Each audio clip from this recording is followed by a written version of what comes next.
Natalie Harper found the metal box on a winter evening in Maine, inside Aaron Miller's small wooden house, while the snow was falling so heavily that the bedroom window looked as though it had been covered by a layer of pale breath, and the whole world outside had turned into a place where no road was clear anymore. It was not the kind of night anyone would expect a life to be opened up, because everything in the house still felt too ordinary, too warm, too quiet. The fireplace downstairs crackling with small bursts from dry logs, the heater inside the wall humming steadily like an old animal asleep, the smell of pine wood, stale coffee, and damp coats blending into the scent Natalie had once thought of as safety. She was there because Aaron was at the town hospital, his left shoulder badly cut after an old beam slipped from its support at the restoration site of a barn on the east side of town.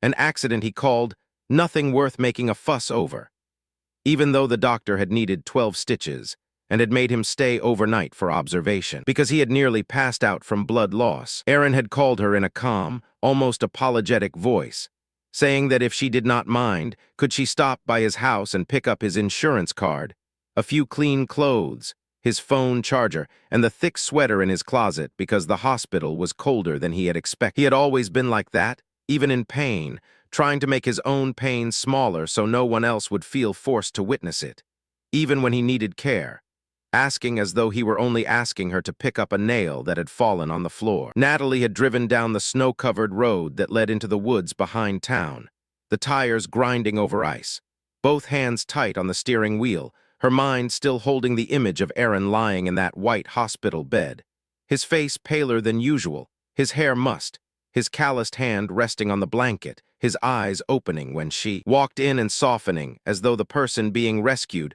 was not him but her. "I'm fine," he had said. "You don't have to look at me like I got crushed by a pine tree." She had wanted to scold him for that weak joke, but instead she had only pulled up a chair beside the bed, taken his hand, and thought that this was the kind of love she had wanted after her divorce from Mark. Not a love that burned so wildly it left people disoriented, but kind of love that could sit still in a bright, cold hospital room, listening to the machines, looking at a man trying not to worry her, and still make her want to stay. Aaron's house sat at the end of a small road near Sebago Lake, a 1.5-story wooden house he had repaired almost entirely himself after buying it from an old man who had moved down to Florida. Natalie had once loved that house because it did not try to charm anyone. There were no trendy paint colors, no matching decorative pieces bought as a set, no artificial candle fragrance. There were only old wood floors polished by hand, a slightly uneven but sturdy bookshelf, a long dining table with a few knife marks, wool blankets folded imperfectly over a chair, a chipped ceramic mug he still used because it fit his hand right, and a silence that made her think she was allowed to breathe. After years of living with Mark, an ex-husband who was not cruel but who made everything in the house grow cold through his polite absence, Natalie was easily moved by small signs of presence. Mark had been there on paper, in photographs, at dinners with friends, but at home, he was more like a chair placed in the right spot than a person actually sitting down. Aaron was different. He remembered that her kitchen door stuck on cold morning. He remembered that she liked peppermint tea more than black tea. He noticed the coat hook behind her door was loose and fixed it before it fell. He listened to her finish a long story without looking at his phone. He did not say much, but everything he did felt like an answer. And because she was so tired of men who said the right things and lived the wrong way, she had mistaken his quietness for having nothing to hide. She took off her gloves by the door, shook the snow from her hair, turned on another light in the hallway, and went into Aaron's bedroom. His room was tidy in a way that felt almost sad. A large bed covered with a gray blanket, 2 pillows, a nightstand with a book about restoring old houses and a pair of reading glasses, a pine wood closet he had built himself, a black and white photograph of the lake pier in winter hanging on the wall. Natalie opened the closet, took out the sweater he had asked for, and pulled down the bag of medical papers from the top shelf. When the bag slid out, a stack of old towels fell with it, revealing, tucked behind them, a gray metal box, the kind used for documents, with a small lock hidden deep in the corner like something placed there not to be forgotten, but to keep anyone from accidentally seeing it. She stood still for a long time. If she ever had to tell the story later, she knew people would ask why she opened the box. They would ask with the moral certainty of people who had never stood in front of a locked object in the home of someone they loved. while he was in the hospital, after he had asked them to find insurance papers, while an envelope tucked beneath the box had the word insurance written on it in blue ink. They would say she had invaded his privacy. Maybe they would be right, but truth in real life rarely arrives as a sealed letter with the recipient's name clearly written on it. It usually reveals itself through the edge of a paper, a key left in the wrong place, a very small feeling in the throat, the feeling that if you turn away now, you are no longer respecting someone else, you are betraying your own instinct. Key was in the nightstand drawer, beneath an old notebook, a few batteries, and a utility knife. When the lock clicked open, that small sound rang through the quiet room like a bone cracking. Inside, there were no insurance papers. There was a photograph of a little girl, about 6 years old, with brown hair tied into 2 pigtails, a purple coat, one missing front tooth, standing in front of a birthday cake with a number 6 candle. There was a birth certificate folded in half. There was a stack of unsent letters,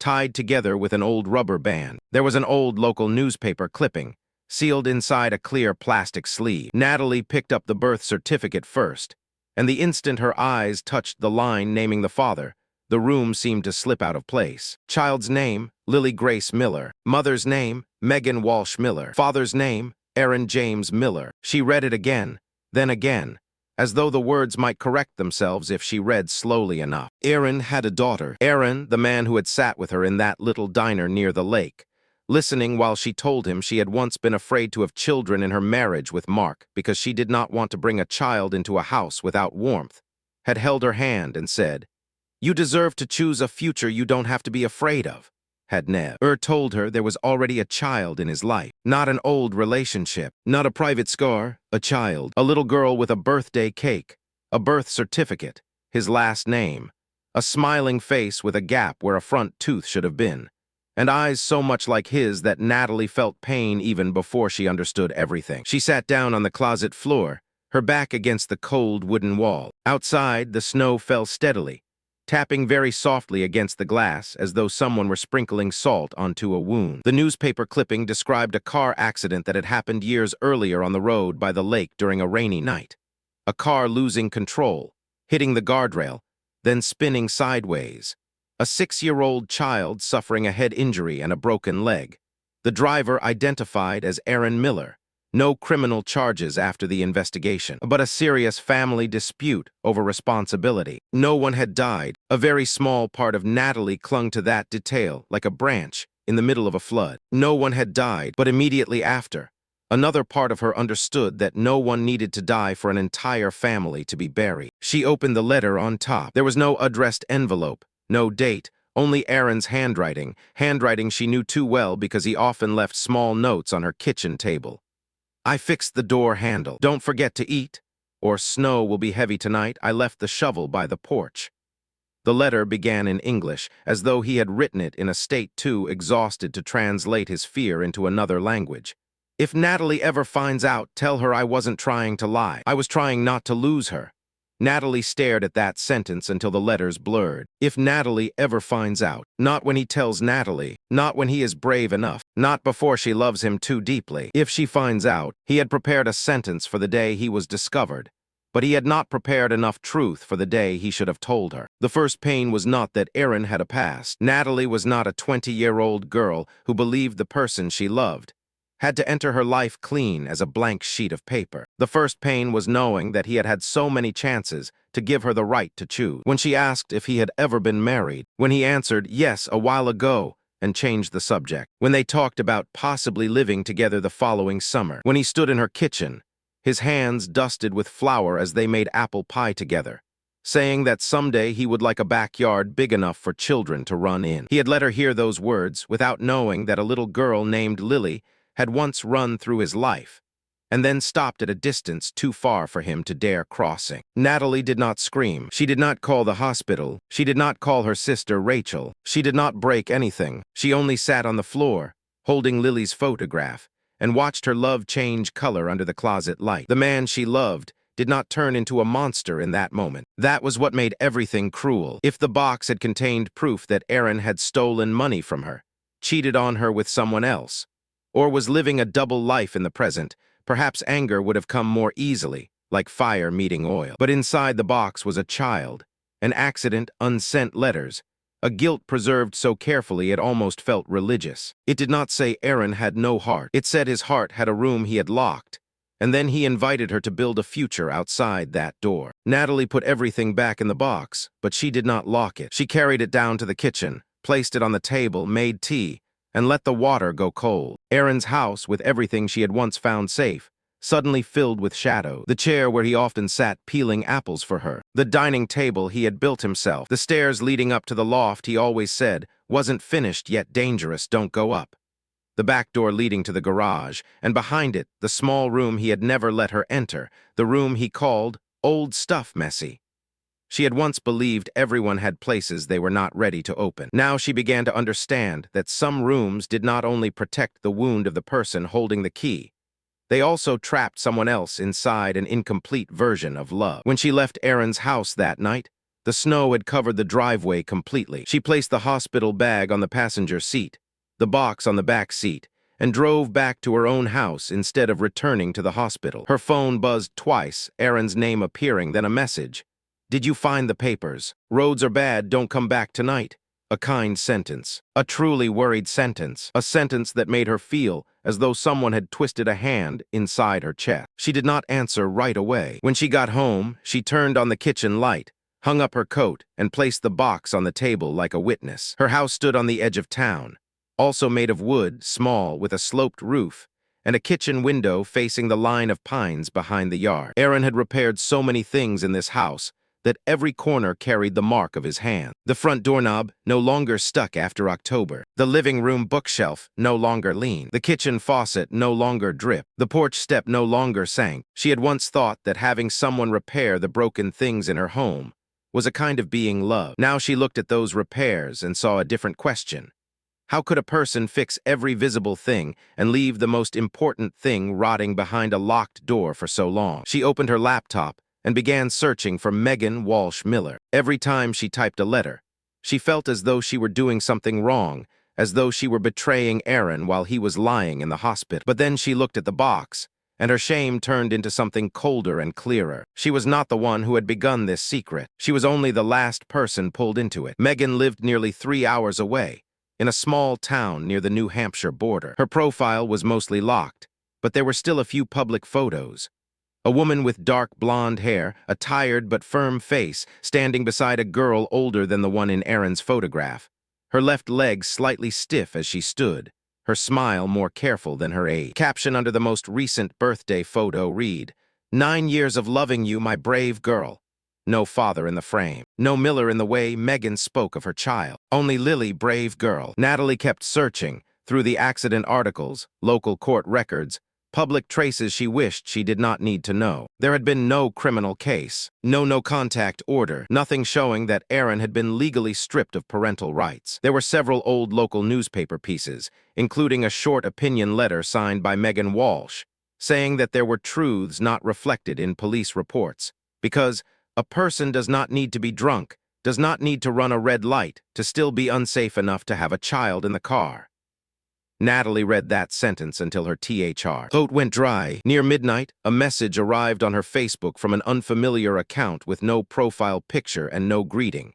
If you're with Aaron, ask him what happened the night Lily stopped calling him Dad. She stared at that line for a very long time. The past was not only inside the box. It knew she existed. It knew she was standing at the threshold, and it was pushing the door open from the other side. The next morning, Natalie returned to the hospital. Aaron had been discharged and was sitting on the edge of the bed waiting for her, his shoulder wrapped in white beneath his sweater, his face pale from pain medication. When he saw her walk in, his eyes softened instantly. A reaction so real it almost hurt her more. You shouldn't have driven in snow that heavy, he said. I could have asked Sam to take me home.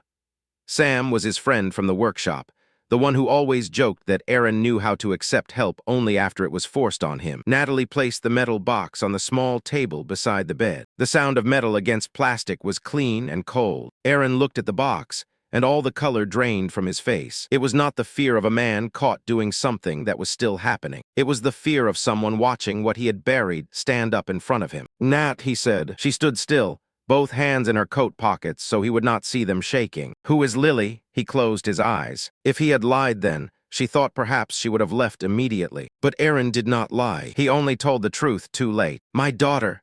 The answer fell between them, smaller than the pain it caused. Who is Megan, my ex-wife? The accident. He opened his eyes and looked at her. Yes, the message said the night Lily stopped calling you Dad. What does that mean? Aaron lowered his head, his right hand gripping the edge of the blanket. His injured left shoulder kept him from curling fully inward, but his whole body looked as though it wanted to disappear. I was going to tell you. Natalie lifted one hand. Don't. Her voice was not loud, but it stopped him like a closing door. Don't say that like it belongs to the truth. You had time. You had so much time. He swallowed. I know. No. If you knew, I wouldn't have had to find your daughter in a locked box.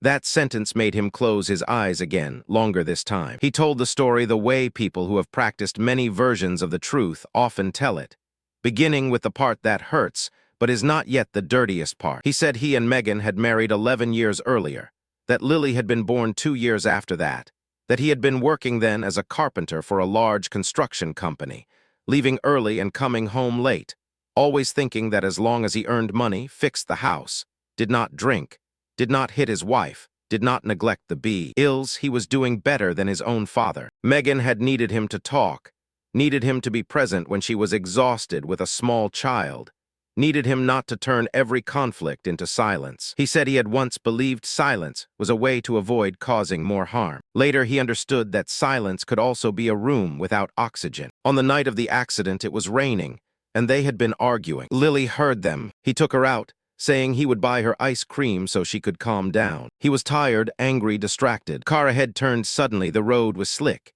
He swerved. The car spun, the guardrail, the road sign, Lily screaming, blood on her forehead, rain falling through broken glass. His voice broke as he told that part. Natalie stood very still, not coming closer. If she touched him now, she feared her body would choose compassion before her mind could hold her inside the truth. Lily survived, he said, but she had a mild head injury, a broken leg, nightmares in cars, fear of breaking sounds. Megan didn't forgive me, and she had every right. Megan matters less than Lily, Natalie said. Did Lily still want to see you? Aaron looked down. At first, yes. Then no. Then he stopped. I withdrew. The court stopped you. No, Megan stopped you. Not legally. She was angry. She didn't make it easy, but she didn't stop me.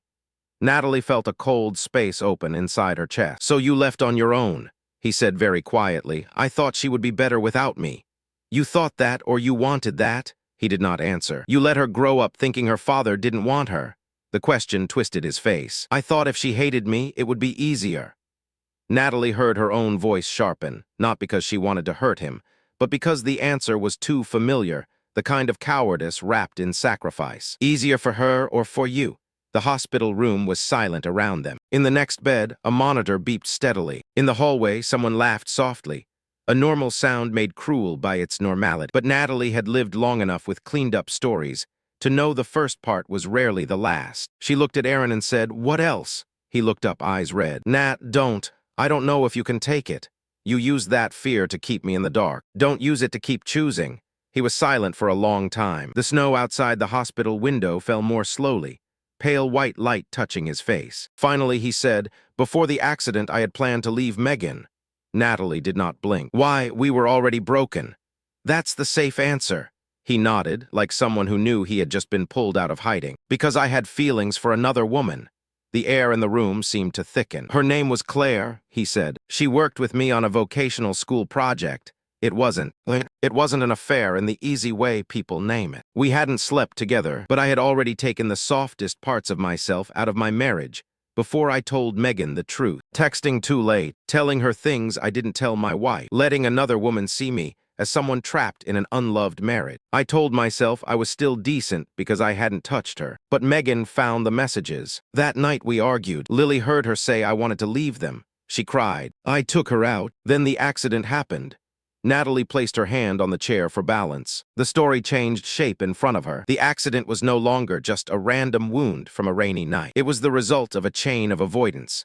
A man who did not know how to end things properly, did not know how to stay properly, did not know how to let the people he loved know the whole truth before the truth turned into impact. Where is Claire? She asked. Gone after the accident. She said she couldn't be near this. And you? I disappeared too, just more slowly, and people called it kinder things. He gave a very small laugh without joy. I told people I lost my family after an accident. I said I had a painful former marriage. I said enough to sound honest, but not the part that would make them look at me the way Megan looked at me. Natalie looked at the man in the hospital bed, the man she had loved for his quiet goodness, and what hurt was that she could still see that goodness. It had not vanished. It simply was not large enough to erase his cowardice. He truly loved her. He truly hurt over Lily. He truly despised what he had done. But he had also truly placed his fear of losing her above her right to know.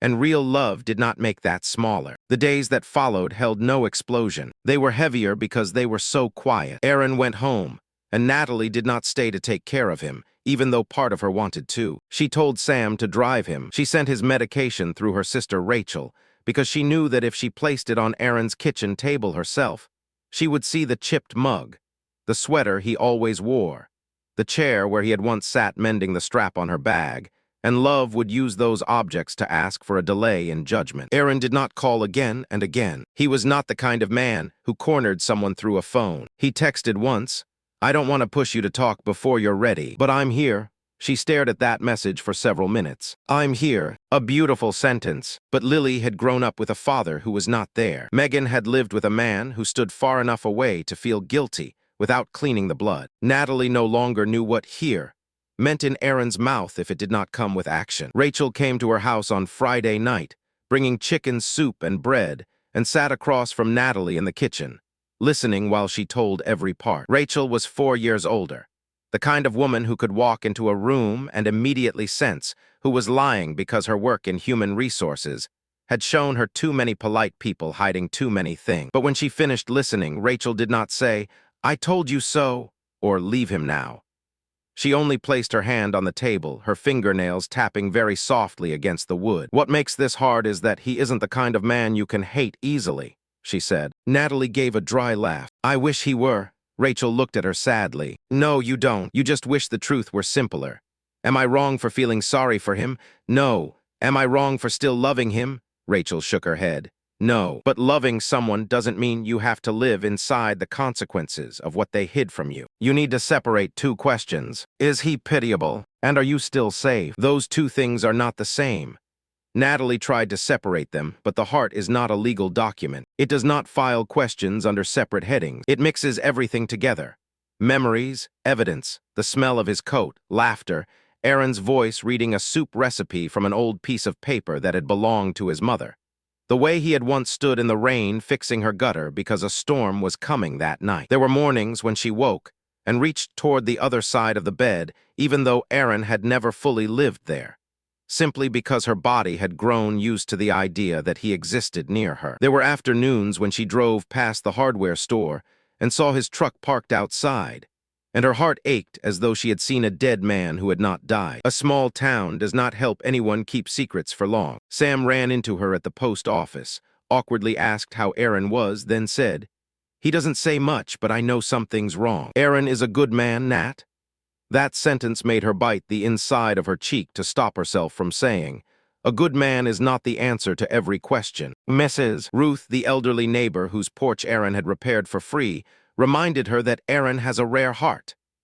Natalie nodded, carried her mail home, shut the door, and stood with her back against it, feeling as though the whole town were unintentionally placing in her hands pieces of evidence of his goodness, while the worst part was he. Rs alone to hold without spilling blood on the floor. She agreed to meet Megan a week later after Megan messaged her from her real account, directly. "I think you should hear from me, not only from him." They met at an old diner halfway between their two towns, where the red sign flickered over dirty snow, the vinyl seats were cracked, the coffee was bitter, and the waitresses called everyone honey without sounding sweet. Natalie arrived 20 minutes early, but Megan was already there, sitting in the last booth, gray coat on, hair tied low, a full cup of coffee untouched in front of her. Megan did not look like a woman coming to reclaim a man. She looked like someone who had stood too long in front of a burning house, and now no longer had enough strength to point out where each flame had started. "You're Natalie," Megan said, not as a question. Natalie nodded. "Thank you for meeting me." Megan looked at her for a long time, not hostile, not friendly. "I'm not here for Aaron. I'm here because if I were you, I would want someone to speak plainly." Natalie sat down. Outside, a truck passed and made the window tremble. Megan began with a sentence Natalie had not expected. "Aaron isn't evil." That hurt more than if Megan had called him a monster. Megan looked down at her hands. "If you need me to make him into a monster, so it's easier for you to leave, I can't." He once stayed awake 3 nights when Lily had a fever. He built her a dollhouse out of scrap wood. He cried until he threw up in the hospital hallway when the doctors said she might have to learn to walk again. Aaron has a heart. The problem is he uses that hurting heart as a reason to stand just far enough away from the people he hurt. Natalie heard that sentence and felt it fit into an empty place inside her with a very small click. Megan told her Aaron had missed Lily's therapy sessions after the first month. He sent money on time but did not show up. He wrote letters but did not mail them. He sent birthday gifts without calling. He canceled visits because he didn't want to confuse her. Once, Lily had sat by the window all afternoon holding a drawing of 3 people. Father, mother, child, and Aaron texted that he was stuck at a job site. Megan had to tell Lily her father had urgent work, so the child would not understand the truth too soon. That sometimes grown-ups are absent not because they have no road to reach you, but because they cannot bear to enter the room where they are the cause of the pain. "A bad man hurts you and walks away," Megan said, her voice steady. "Aaron hurts you, then stands far enough away to feel guilty without having to help clean up the blood."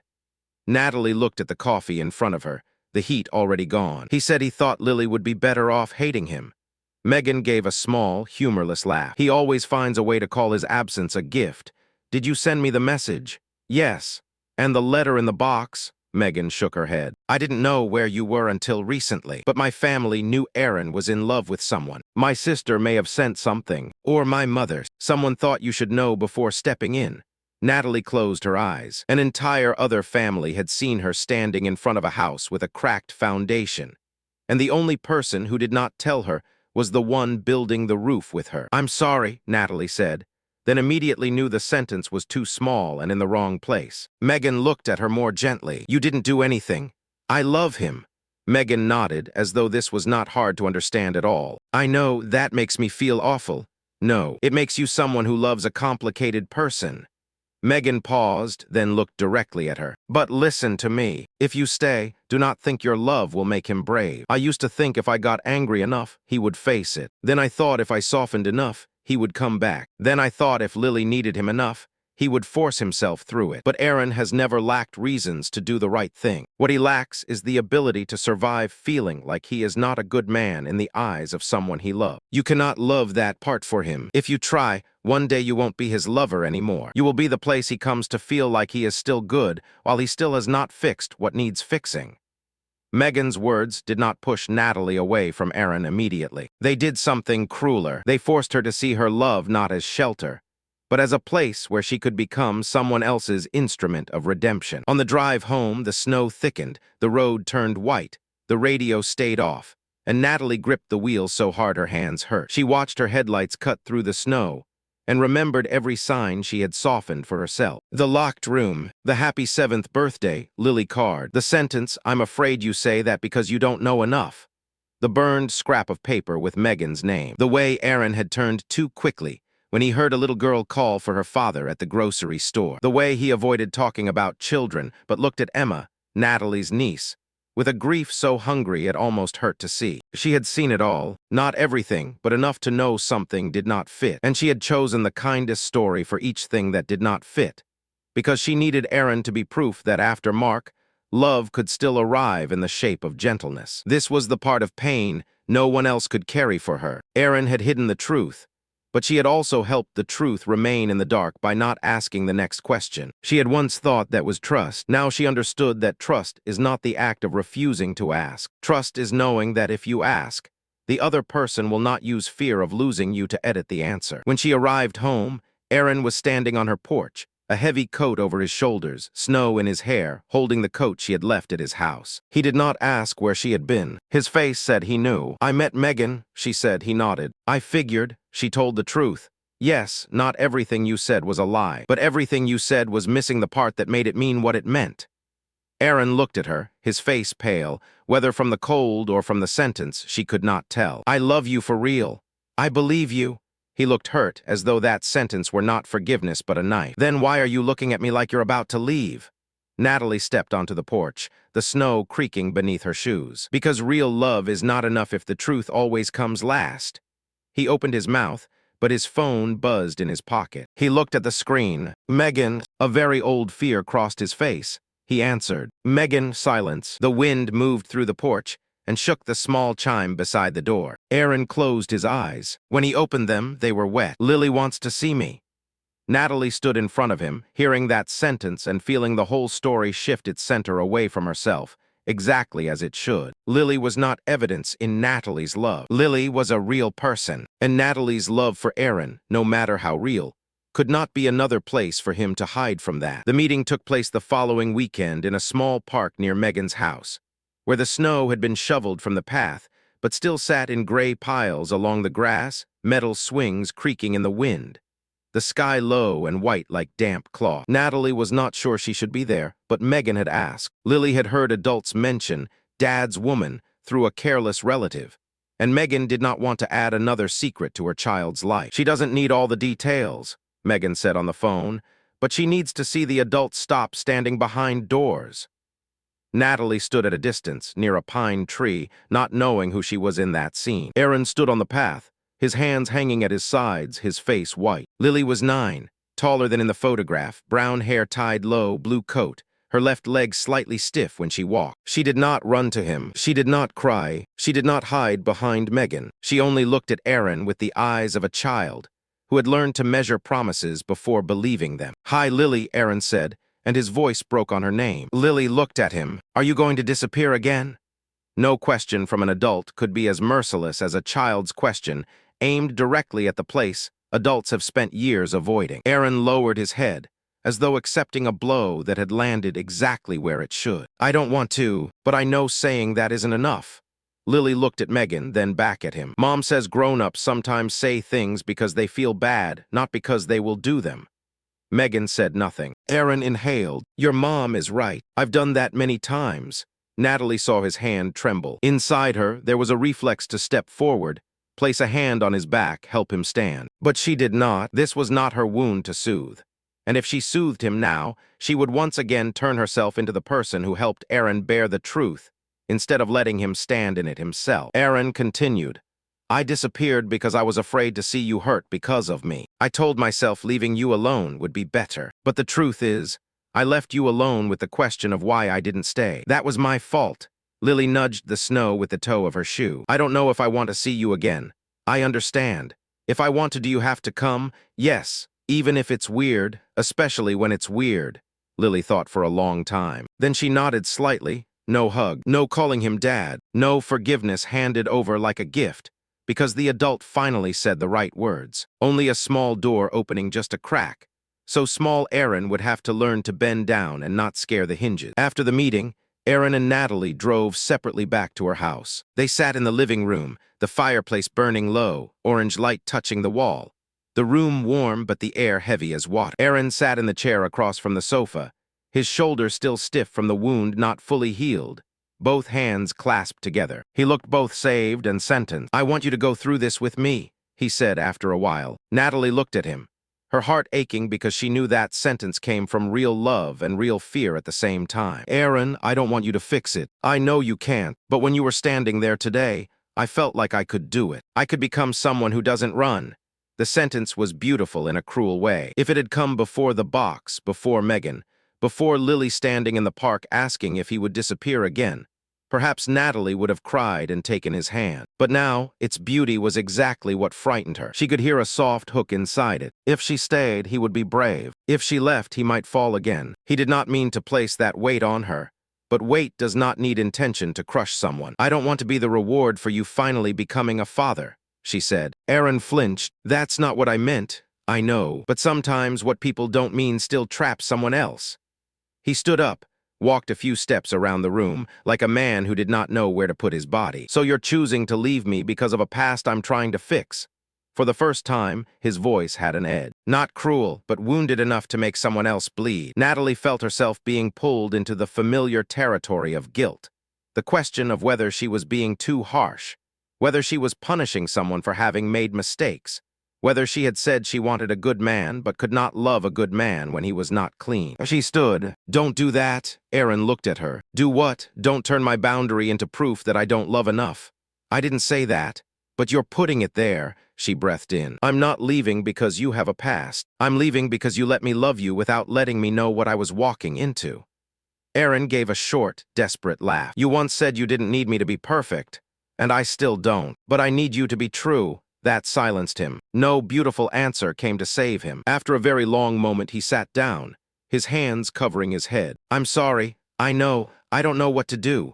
"You do," she said, her voice softening but not retreating. "You have to keep going to see Lily. Send letters. Show up. Not for me. Not to keep me. For her." Aaron looked up, eyes red. "What about us?"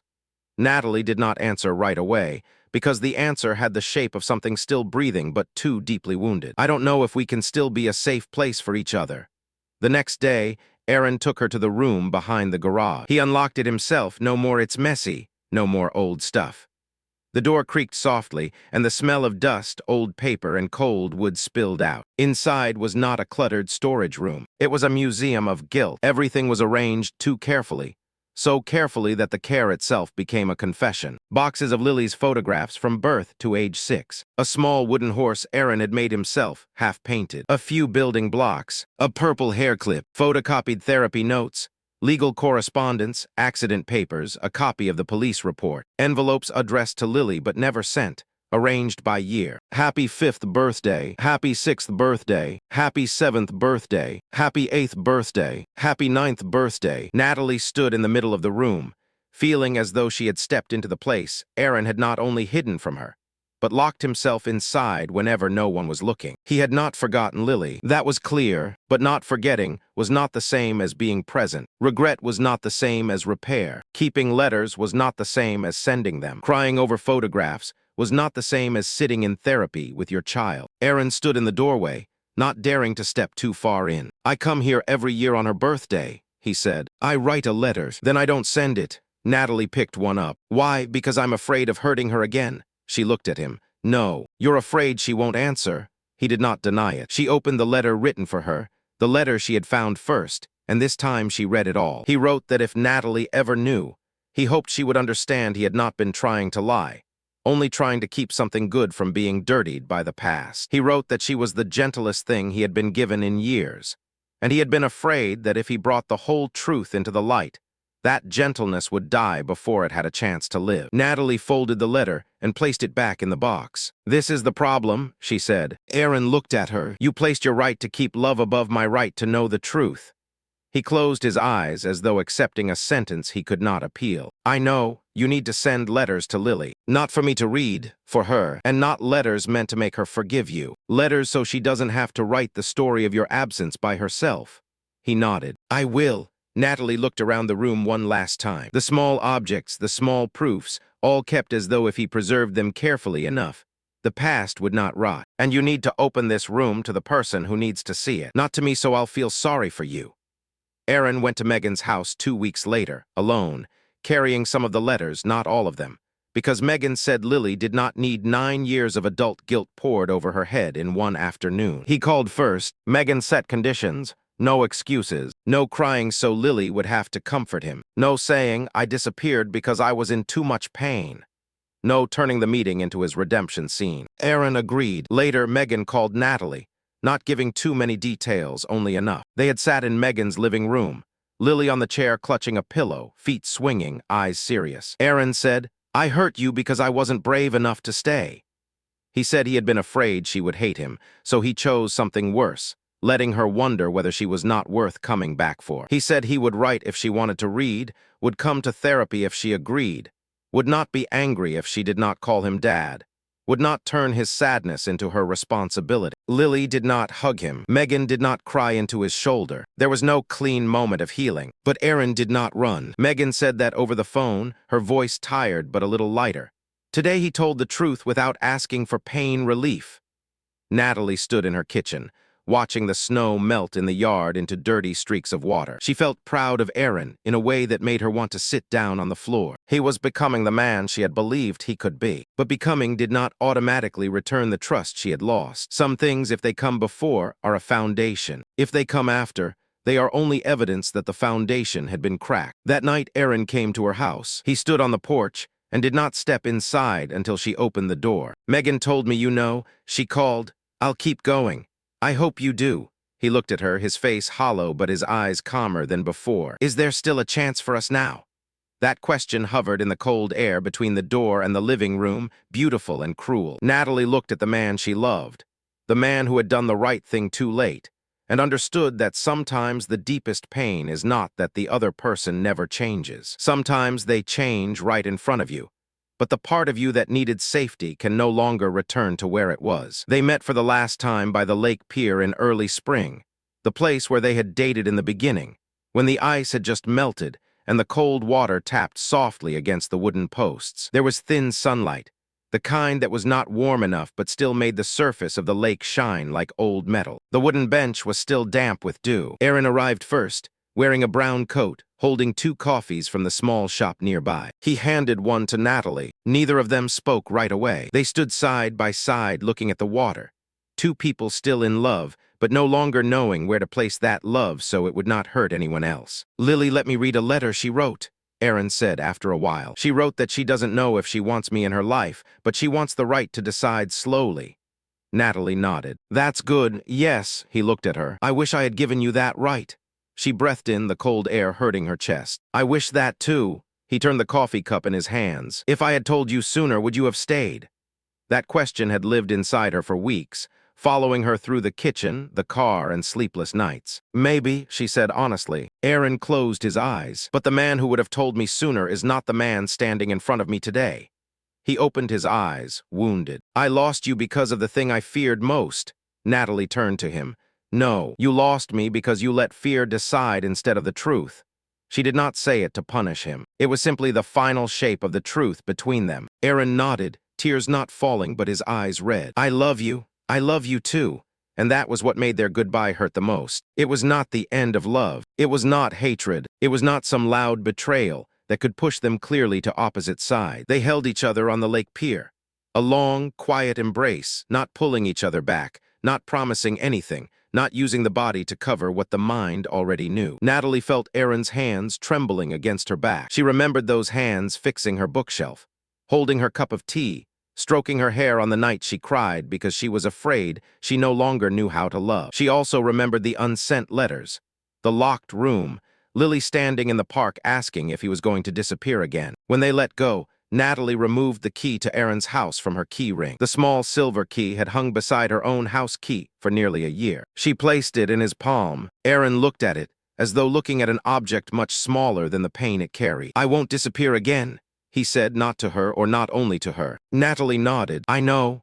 Then she turned away first, because if she stood there another minute, love would find a way to say sentences the future could not bear. Months later, Natalie woke in her own house on a bright morning, the kind of rare light that comes after many days of cold rain. A long strip of sunlight lay across the wooden kitchen floor. She made coffee, opened the window to let in the damp smell of earth, and placed a new rosemary plant on the sill. The house still carried Aaron's hand in several places. The bookshelf was straight, the doorknob was firm, the stair no longer creaked. At first she had thought she would need to replace everything he had repaired, as though erasing the marks would make the pain easier. But then she did not because she wanted to keep him, but because truth did not require her to lie in the opposite direction. Aaron had been good to her. He had cared for her in real ways. He had also hidden something large enough to make their future unable to stand. Both things lived in the house together, and Natalie learned how to walk past them without letting one erase the other. Megan texted sometimes, very briefly, not intimately, not turning shared pain into a forced friendship, only to say Aaron was still going to therapy,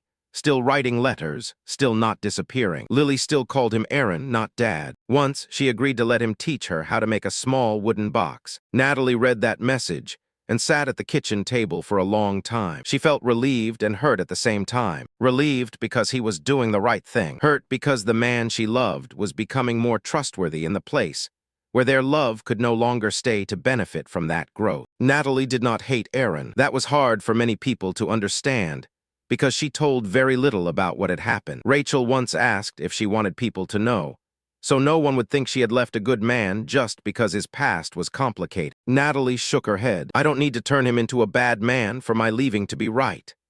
It was one of the sentences she had to take a long time to learn how to say. The world likes stories with clear roles. One good person, one bad person. One victim, one betrayer. One mistake, one punishment. But adult life is more complicated and more brutal than that. Some good people can still hurt us, not because they are evil, but because they are so afraid of losing love that they turn silence into a kind of betrayal. Some secrets are not kept to exploit anyone, but they still take away the hidden person's right to choose. Some sincere apologies still arrive after the moment when they could have saved what needed saved. Summer came slowly to Maine. The lake grew brighter. The trees in Natalie's yard turned green again. One afternoon, while she was arranging books on the shelf Aaron had once repaired, she found an old note that had fallen behind the row of spines. His handwriting, "This shelf is safe now, but don't put too much weight on one side." She read it and gave a very soft laugh, tears rising at the same time. He had written that about a shelf, but it was also true of their love in a way he had not known. One side had carried too much weight. Secrets, guilt, fear, unsent letters, a child left alone with question. No matter how good the wood, no matter how skilled the carpenter, a shelf like that eventually leans. Natalie folded the note and did not throw it away. She placed it in a small box with a few other things, not as a keepsake meant to feed hope, but as proof that something complicated had once been real. The hardest pain is not loving the wrong bad person. The hardest pain is loving a real and good part of someone, then discovering that the part they hid was large enough to make the future unable to stand. And from then on, whenever someone told Natalie that a good person would never hurt the person they loved, she only stayed silent. She knew good people could still hurt. She knew real love could still arrive with secret. She knew forgiveness did not always mean staying. She knew some goodbyes do not bury a love that has died, but a love that is still alive, yet no longer safe enough to keep walking forward. Outside the window, the wind moved the rosemary on the sill. Natalie stood, washed her coffee cup, locked the kitchen door, and stepped into her morning not entirely light, not entirely healed, but more truthful. And after everything, that truth, however cold, was the only foundation she could still build her life on.